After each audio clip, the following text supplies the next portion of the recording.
para la espectroscopía infrarroja.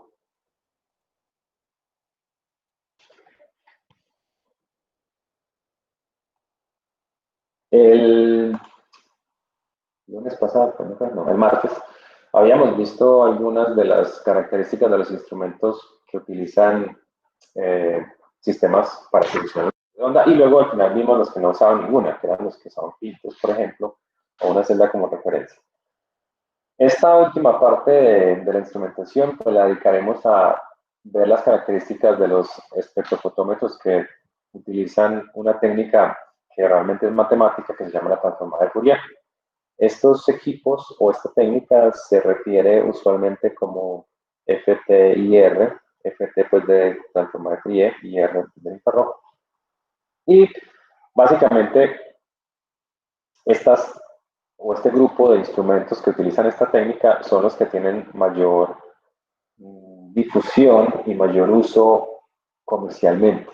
Hay varias ventajas que estos equipos presentan sobre los dispersivos, y aquí pues hay unas enunciadas. La principal, yo diría que es la última, y es el menor tiempo de análisis. Un espectro utilizando esta técnica se puede tomar en segundos o en menos. De hecho, cuando uno toma un espectro utilizando un equipo que tiene transformada de Fourier, lo que él hace es tomar una serie de espectros. Un número común son la cantidad que representa un número como 2 a la n, es decir, por ejemplo, 128, 256 o 512. Esto es cuántos espectros toma durante el análisis. Entonces, imagínense un aparato que tome 128 veces el espectro de la muestra, y esto lo puede hacer tranquilamente en, por ejemplo, de 2 a 5 minutos. O sea, el equipo es capaz de tomar 200 o 128 espectros en 5 minutos. Incluso yo diría que hasta 512 en 10 minutos. Y lo que se obtiene al final es un promedio. Entonces, cada pico que se obtiene al final es el resultado de un promedio de muchas mediciones. Eso hace que la reproducibilidad sea mucho mayor, y como no estamos usando un selector de longitud de onda, la resolución de ese instrumento es mucho mejor. Es decir, es capaz de distinguir entre longitudes de onda muy cercanas entre sí. Además, el hecho de que ese equipo no utilice un filtro o un selector de longitud de onda dispersivo hace que la atenuación del haz que proviene de la fuente no exista. Recuerden que el principal problema de los equipos que utilizan radiación infrarroja es la baja potencia que se produce en la fuente. Y si tenemos varios elementos entre el detector y la fuente, habrá pérdida de la potencia del haz en todo ese recorrido óptico. Entonces, estos equipos, al no tener esos componentes, manejan intensidades o potencias del haz que llegan al detector mucho mayores. Esto, pues, mejora también, aparte de la resolución, la sensibilidad del método. El que ven ahí es un espectro de un acero, un espectro de emisión en el infrarrojo. Entonces yo quiero ampliarlo un poquito.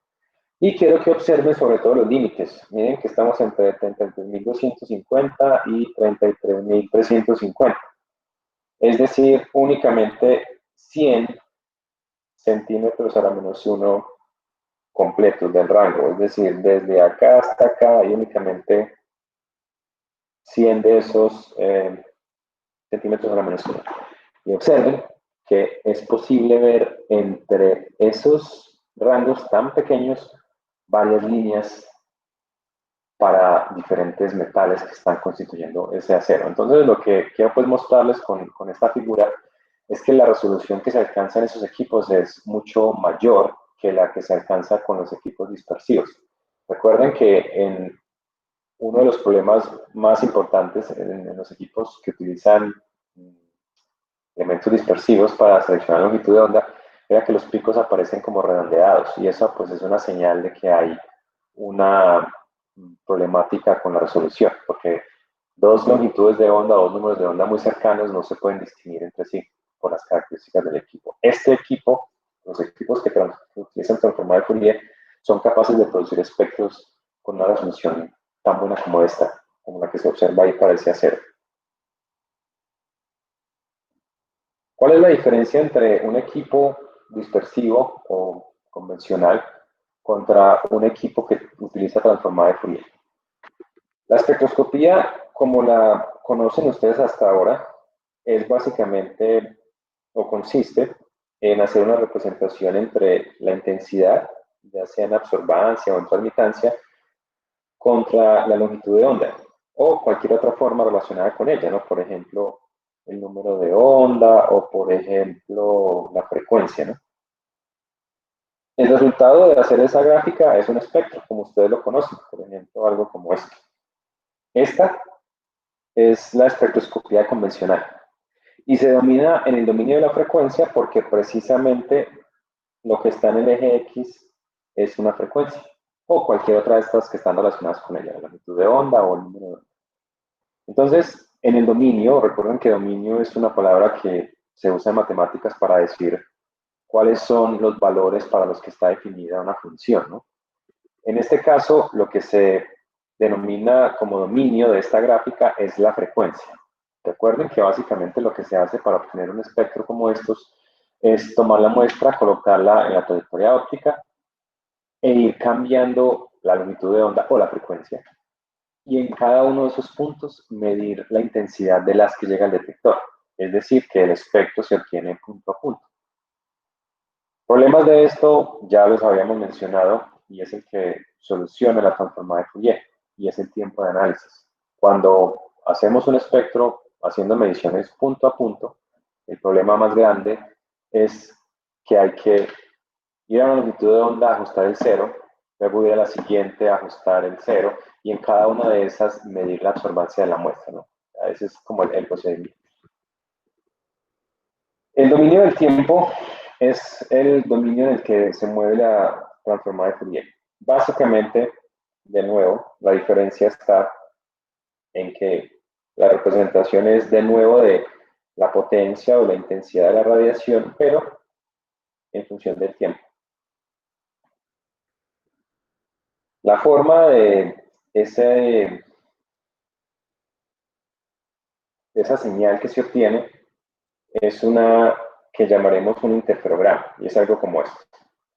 Básicamente lo que hace la transformada de Fourier es tomar esa información y a través de un procesamiento matemático convertirlo en el equivalente, pero en el dominio de la frecuencia, o pues contra la longitud de onda, que es algo similar. Es decir, desde lo que está a la derecha, que se conoce como un interferograma, y veremos por qué se llama así,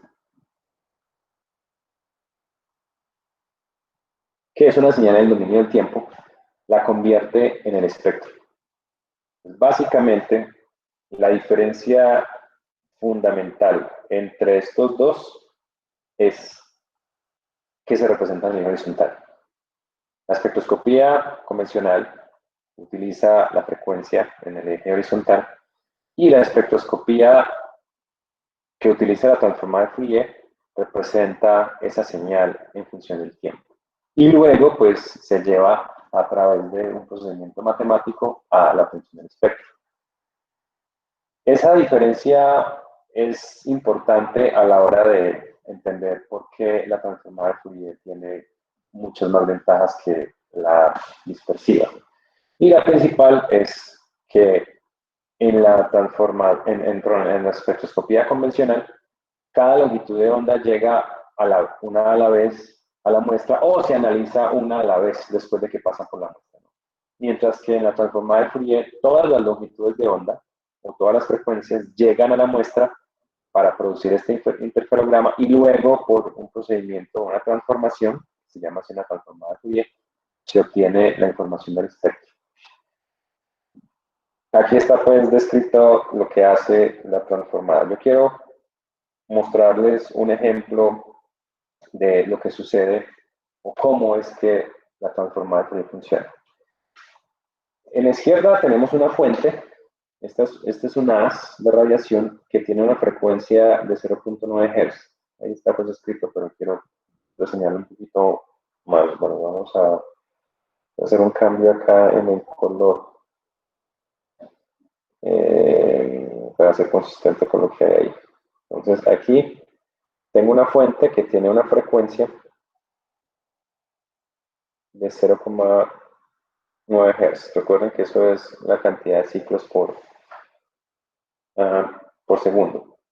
La siguiente fuente que está en rojo, escribo en rojo, tiene una frecuencia un poquito más alta, solamente de 1 Hz. Entonces, si estoy representando en el dominio de la frecuencia, esto sería lo que yo vería, una sola línea. Observen que acá en el eje horizontal se está representando en función de la frecuencia. Entonces, la potencia de las parece que es la misma en los dos, una potencia de 1, sean las unidades. Este sería el pico que llegaría al detector de una fuente que tiene únicamente 0.9 o de una fuente que tiene únicamente una línea de 1 Hz. Recuerden que las líneas se pueden originar sobre todo cuando la lámpara está hecha de un elemento particular, lo que sucede pues con la absorción atómica, ¿no? La lámpara de cátodo hueco emite algunas líneas dependiendo del elemento de que esté fabricado el cátodo, ¿no? Aquí estamos ilustrando hipotéticamente una fuente que tiene una sola línea, ¿no? Aunque pues, virtualmente sería muy difícil obtener una fuente que emita una sola línea y tan delgada como la que se muestra ahí. Ahora, lo que hay acá a la derecha es una fuente que emite las dos líneas. Es decir, que el material de que está constituido el cátodo de esa lámpara sea tal que emita dos líneas, una en punto 9 y una 9. Esta representación que hay acá, toda es en el dominio de la frecuencia. Observen que está la potencia de las en función de la frecuencia de cada uno. Dos fuentes por separado o una fuente, digamos que la puedo llamar así, mixta, que tiene las dos líneas o que emite las dos líneas en la radiación que sale de ella, de la fuente. La representación en el dominio de la frecuencia yo diría que es la menos común para nosotros, ¿no? Pero pues es lo que hemos venido manejando en los espectros. Si representamos la energía radiante, para nosotros es más fácil verlo como una onda. Recuerden que la representación de la onda es básicamente una en la que el eje horizontal es el tiempo y el eje vertical es la intensidad o la potencia del haz. Sería algo como esto. Esta sería la representación en la que estamos mucho más habituados, ¿no? Pues observen que aquí se representa la potencia del haz en función del tiempo. Y está la forma característica de una onda, ¿no? Recuerden que sería una onda seno o una onda coseno. Esta onda, como está aquí representada, las dos no. ¿Son senos o son cosenos?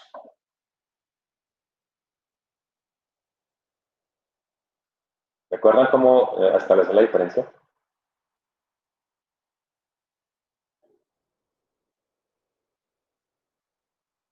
¿Cómo diferenciamos si es un seno o un coseno?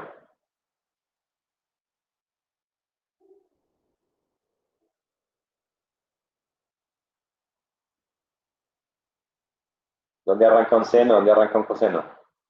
En cero, por ejemplo. ¿Cuánto vale el seno de cero?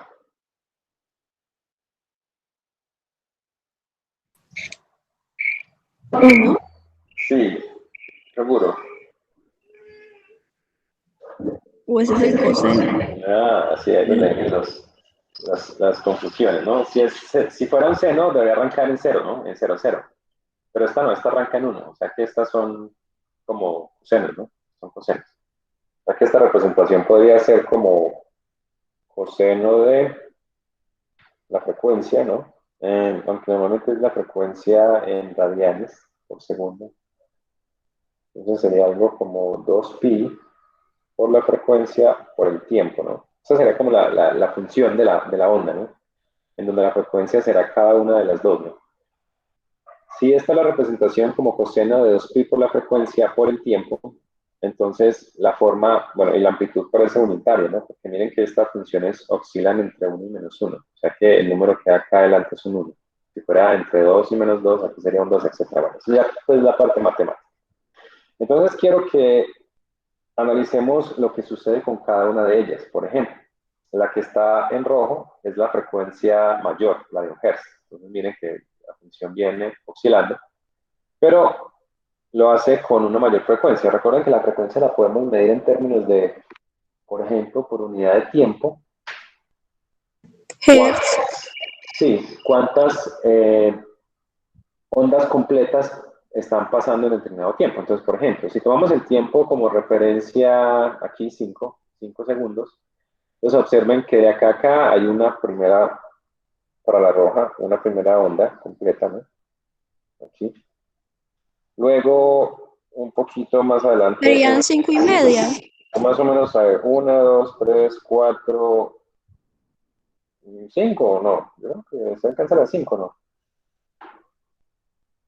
Sí, parece que alcanza a las 5. 1, 2, 3, 4, 5, sí. O sea, como 5 ondas completas, ¿no?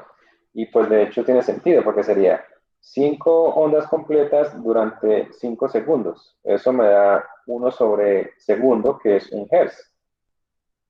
O sea que sí, esa onda pasa 5 veces completa en 5 segundos. Observen que la que está en azul, que tiene una frecuencia menor, pasa un número de veces menor. Por ejemplo, pasa 1 por acá, 2, 3, 4 y no alcanza, o sea, estas sí son como 4,5, ¿no? Bueno, Sí. y eso pues es consistente con eso, sería como 4,5 dividido 5, ¿no? Eso da 0,9. Bueno, pero entonces hay algo importante que quiero resaltar ahí. Esto sería la representación en un mismo plano de las dos frecuencias de las dos fuentes con cada una de las longitudes de onda, frecuencias que emite, ¿no? Lo otro que quiero que observen es que hay puntos en donde las señales, por ejemplo, coinciden. Observen que en 0, perdón, arrancan las dos en 1. Mientras que por allá más adelante en 10, por acá, otra vez las dos ondas coinciden. Es decir, a los 10 segundos ambas valen 1, ¿no? La señal. Pero también hay puntos en donde las dos tienen valores completamente contrarios. Y el caso que se puede observar ahí es el de 5. Observen que en 5 segundos la fuente con una frecuencia de 1 Hz, que es la que está en rojo, vale 1, mientras que la fuente de la frecuencia de 0,9 vale -1. En los puntos en donde las señales coinciden y tienen el mismo valor exactamente, si yo las sumara matemáticamente, tendríamos un punto máximo. Es decir, si yo sumo estas dos punto a punto, el resultado sería que en 0 y 10 segundos esa suma vale 2, porque es cada una máxima, o sea, 1, ¿no? Pero en puntos como en 5, observen que el resultado sería 0, porque una vale 1 y la otra vale -1. Miren, entonces, la fuente que tiene las dos frecuencias sumadas daría una señal como esta, que es la que está aquí abajo. Esta sería la señal 1 más la señal 2 para la fuente mixta. Es decir, esto sería lo que se vería en una fuente como estas, que tiene las dos longitudes de onda en una sola. Observen que en los puntos como 0 y 10, la señal es máxima. Y en los puntos donde las dos señales tienen valores diferentes, tenemos un punto mínimo. En los puntos donde hay una suma completa, se dice que hay una interferencia constructiva.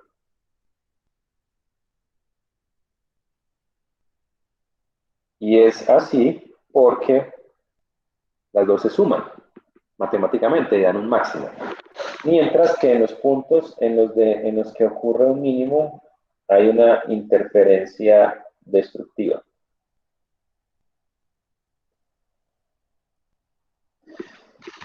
Entonces, la fuente que tiene dos frecuencias, si yo mido lo que está llegando al detector, el resultado sería este. Entonces, en el tiempo cero al detector llega a una potencia máxima y a medida que el tiempo va transcurriendo, miren que la potencia va disminuyendo hasta que se hace cero y luego comienza a aumentar nuevamente.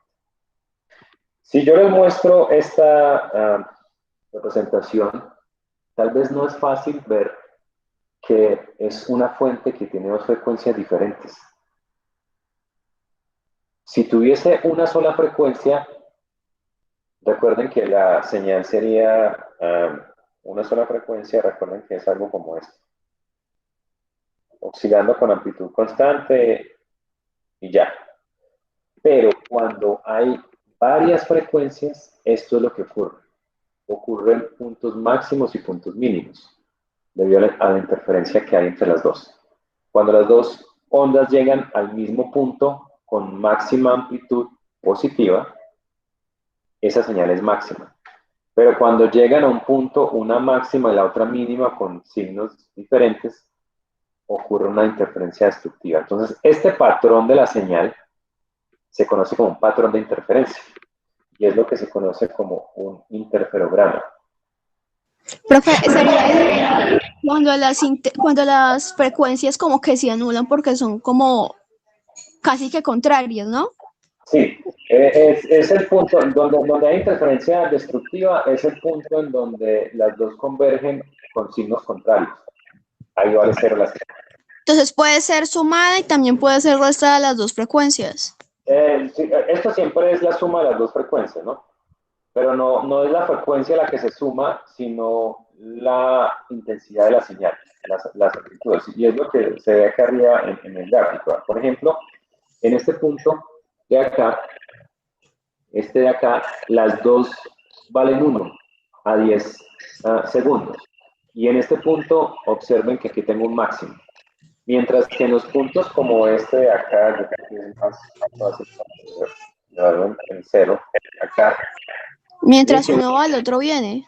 Exactamente, y entonces eso es lo que produce este patrón de interferencia, que se llama un interferograma, o un patrón de interferencias.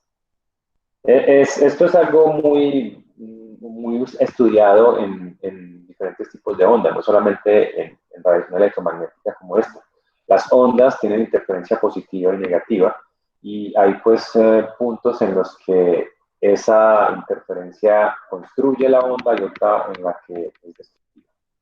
Entonces, la representación de ese patrón de interferencia de las ondas en el tiempo es lo que se conoce como un interferograma. Básicamente, lo que hace la transformada de Fourier es decir, mostrar esto, el interferograma, y decir, vean, esa señal que se ve ahí tiene dos frecuencias y son esta y esta. O si son más, pues les va a decir, tiene tres frecuencias, tiene cuatro frecuencias y las frecuencias son esta y esta. Y además de identificar las frecuencias, establece cuál es la intensidad de la radiación a cada una de ellas. Es decir, que a partir del interferograma yo puedo sacar un espectro de frecuencias de una señal particular. Y ese es el papel de la transformada de Fourier.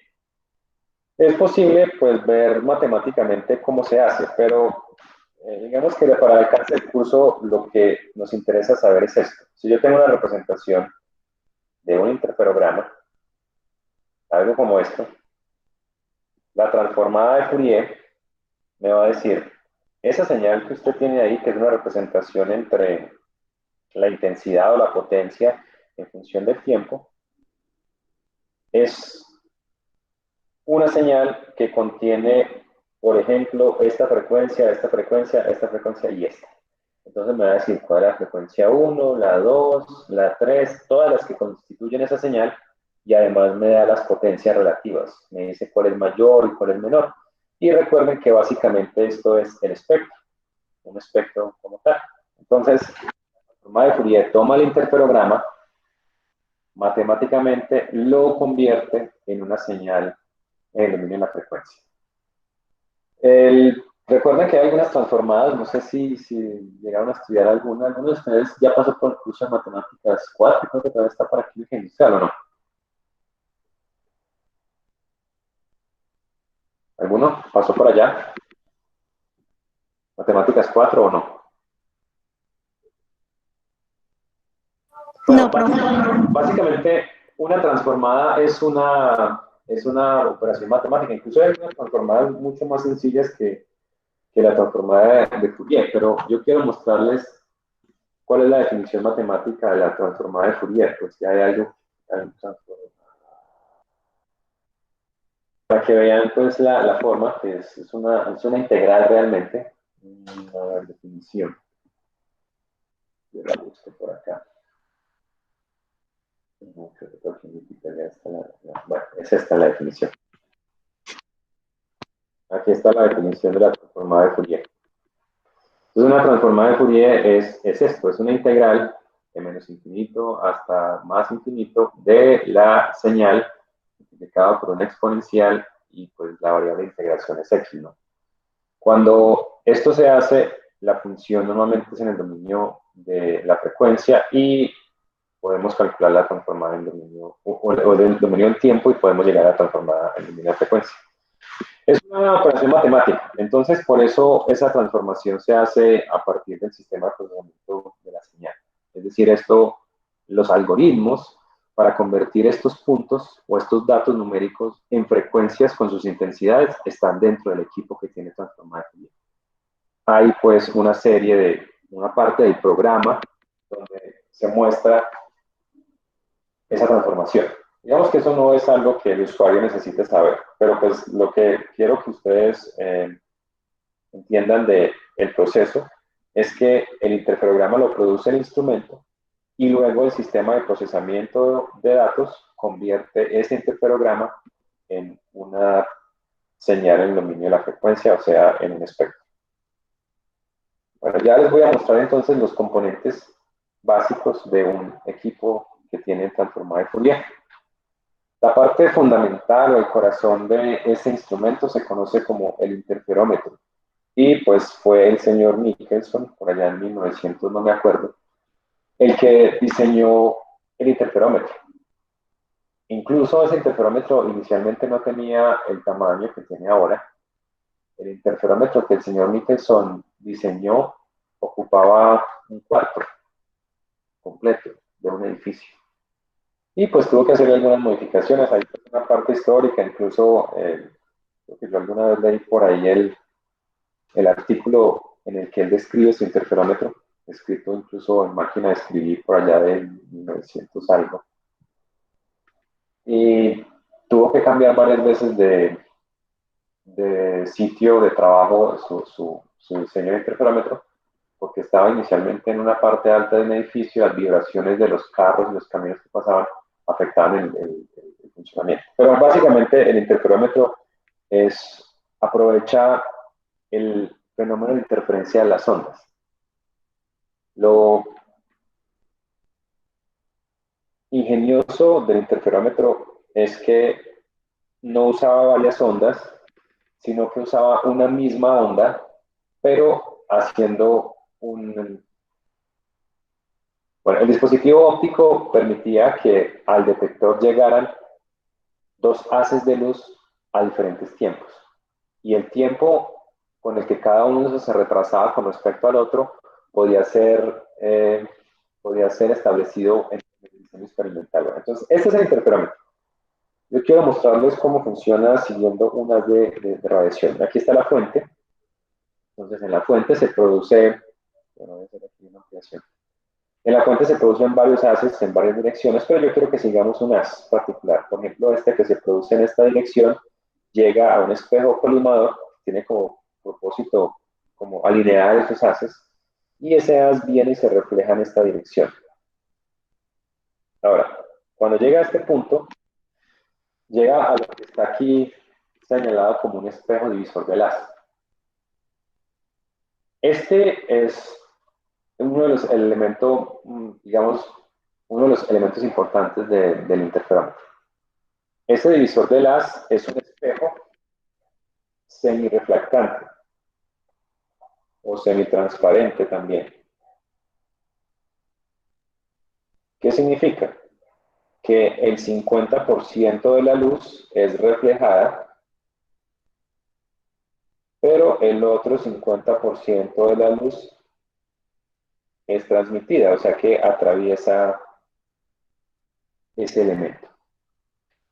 Voy a seguir con el mismo color el haz que se refleja, que sería este que viene hacia arriba. Entonces, por acá hacia arriba, el haz que es, o sea, la mitad de la potencia de ese haz se va hacia arriba.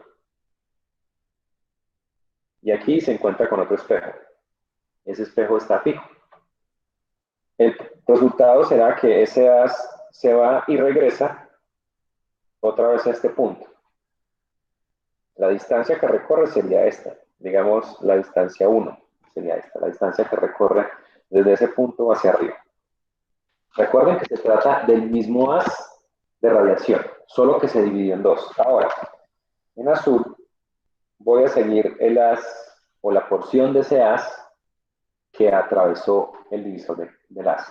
Es decir, que se vino en esta dirección. No fue reflejado, sino que se vino hasta acá.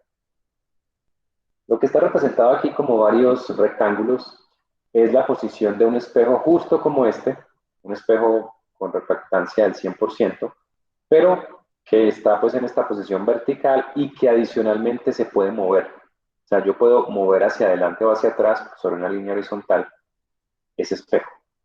Cada uno de esos rectangulitos representa una posición diferente del espejo. Supongamos que ese espejo se vino que ese espejo estaba en esta posición. Que aquí estaba en este instante de tiempo en que yo estoy haciendo el análisis, ese espejo. Ahora, ese haz que viene allá pega sobre ese espejo y se regresa. Y se combina con el anterior. Ahora observen que la distancia que recorrió esa otra parte del haz es una distancia diferente.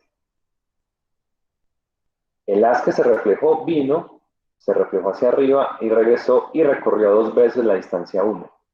Mientras que el haz que se transmitió va, choca contra el espejo que está en ese momento en esa posición y regresa recorriendo dos veces la distancia 2. Entonces, en este punto, los dos llegan nuevamente al espejo divisor. Y recuerden que una parte de esa radiación se refleja y otra parte se transmite. Entonces, la de arriba que venía del espejo fijo va a ser una parte transmitida, es decir, otra parte llegará hacia abajo. Y parte de la que se devolvió del espejo móvil también se va a reflejar en esa dirección.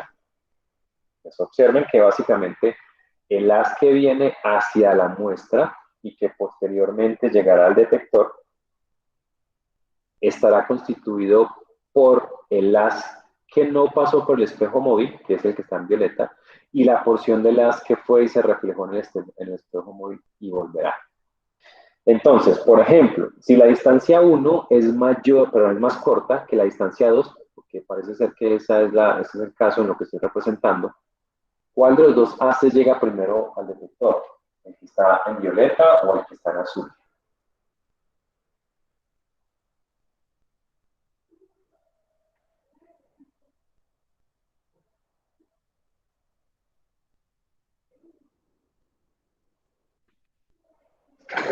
Repito la pregunta, no sé si no fue claro. La distancia 1 aparentemente es más corta, perdón, que la distancia 2, que es esta. Imagínense que aquí en azul está un espejo como estos, ahí, en ese instante quieto.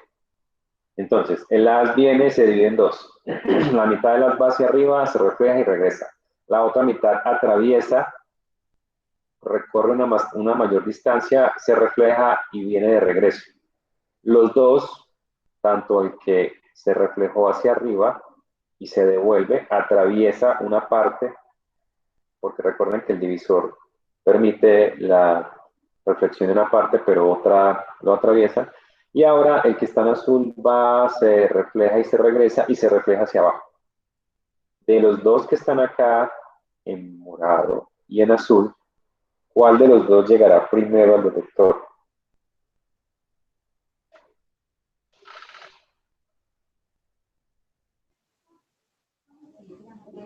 No sería el morado. El morado recorrió una distancia más corta, ¿no? O sea que se llegaría primero al detector. Y el que está en azul, como tuvo que recorrer una distancia mayor, pues llegará retrasado. Entonces, observen que en este momento el fenómeno de interferencia se puede presentar no debido a que las dos frecuencias sean distintas, sino debido a que las dos frecuencias están retrasadas una con respecto a la otra.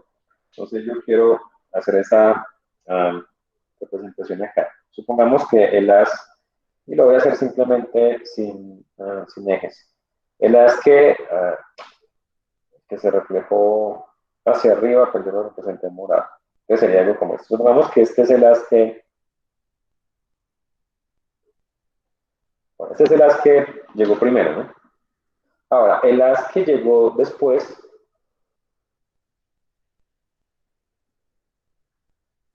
llega un poquito retrasado.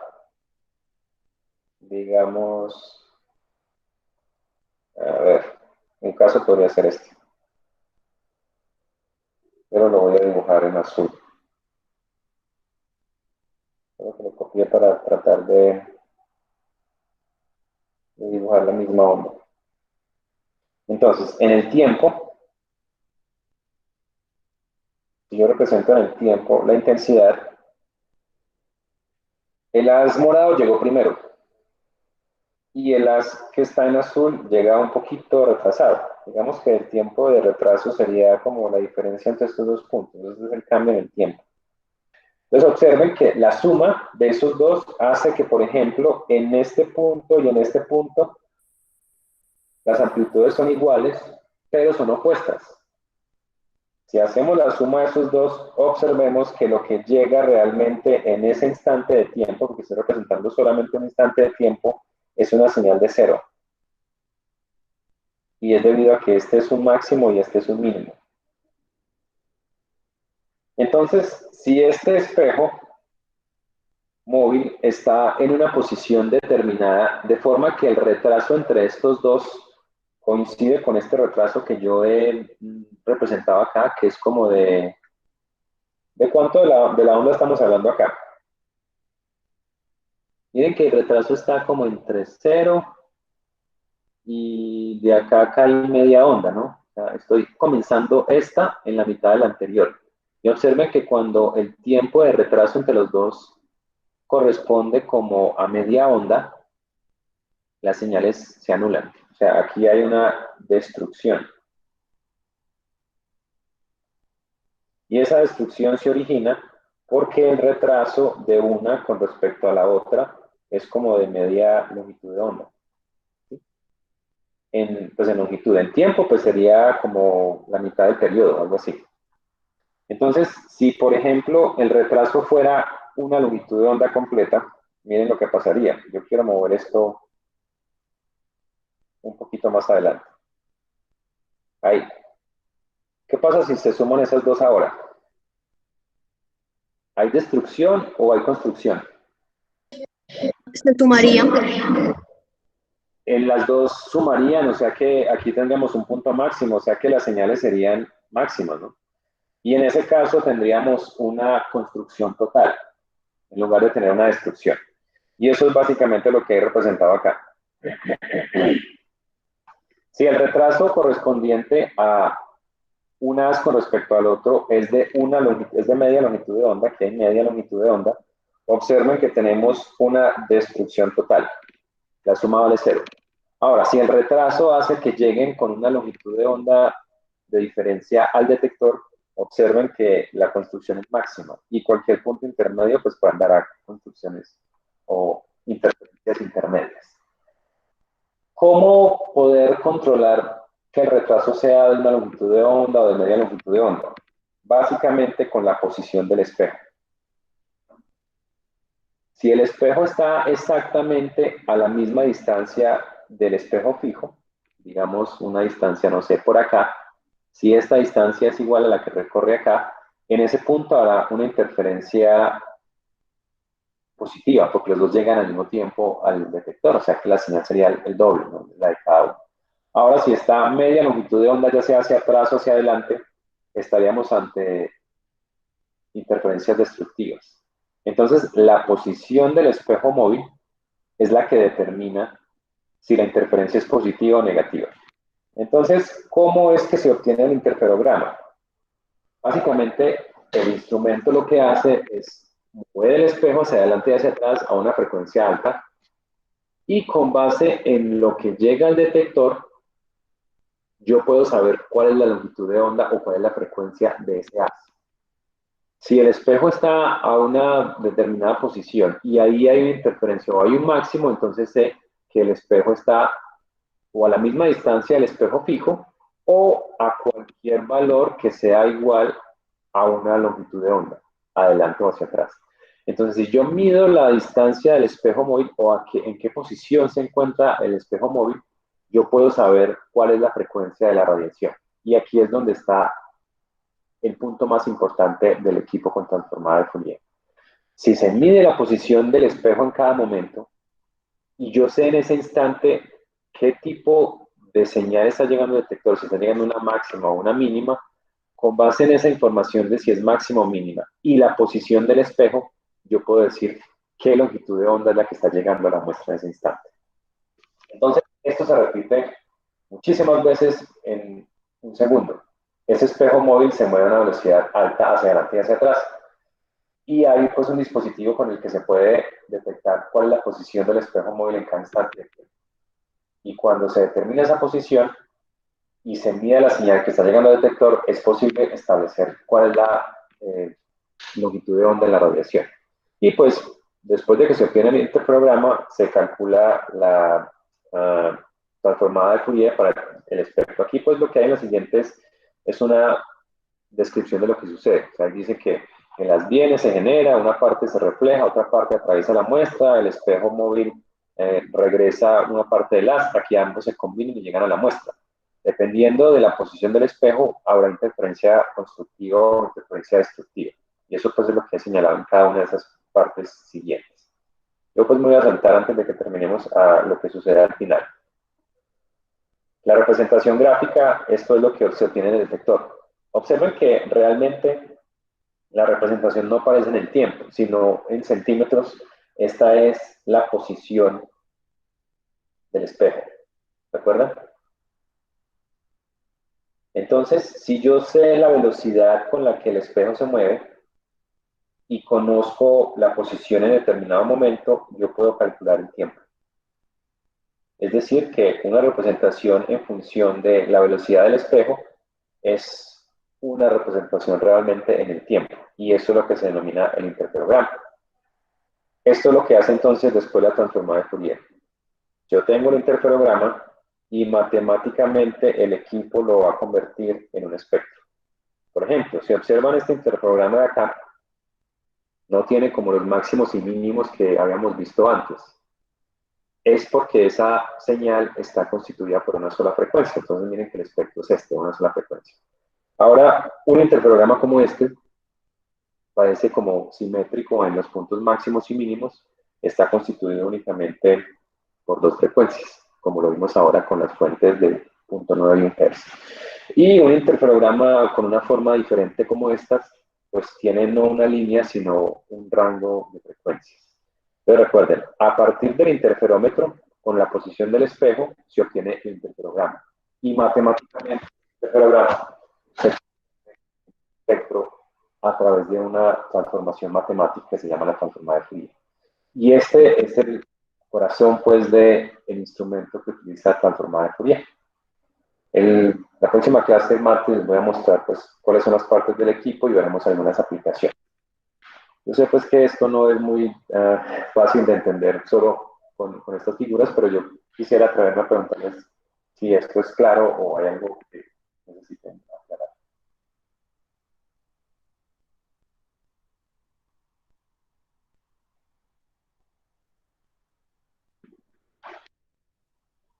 Bien, entonces el martes continuamos con esto y yo creería que si nos va bien el martes terminaremos con esto. Les voy a mostrar, si tenemos tiempo el martes, un videito muy corto de cómo funciona el interferómetro. Se ve pues como el patrón de interferencia a veces en unos puntos es máximo, en otros puntos es mínimo, pero pues es bastante ingenioso el diseño de estos equipos. Entonces estamos en contacto y continuaremos esto el próximo martes. Que tengan un feliz día.